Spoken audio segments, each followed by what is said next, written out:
Content creator na si Yulin Castro nagsalita na matapos mabatikos sa food review nito sa Iloilo.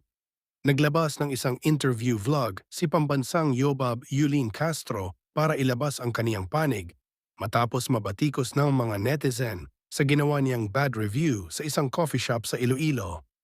Sa kaniyang YouTube channel, ikinuwento ni Yulin ang lahat kung paano sila napadpad sa nabanggit na coffee shop hanggang sa naging panlasa nga niya sa mga natikman niyang kape at pagkain dito. Aniya, pagkatapos nilang manggaling sa isang sinehan, ay agad silang naghahanap ng isang cafe upang magkape at wala na raw silang ibang napuntahan kundi ang nabanggit na coffee shop. Umorder daw talaga siya ng marami para matikman niya lahat, tutal naman daw ay wala namang ganoong cafe sa Maynila. Honestly, hindi po talaga ako nasarapan and opinion ko naman po yun, aniya. Sa kabilang banda, wala naman daw siyang sinabi sa mga tao na huwag na itong puntahan o tangkilikin. Hindi ko sinabing huwag puntahan, hindi ko sinabing magsara kayo. Aniya pa. Tungkol naman daw sa pagmumura niya na sinita rin ng mga netizen, ipinagdiinan ni Yulin na hindi raw niya minura ang pagkain, staff at cafe.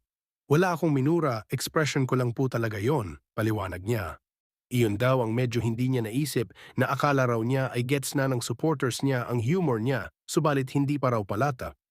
Sa bandang huli ay humingi ng paumanhin si Yulin sa lahat ng mga nasaling, nasaktan at naapektuhan sa kaniyang mga naging kilos at nasabi, lalo na sa mga staff, crew at may-ari ng cafe dahil sa kaniyang naging pagkukulang.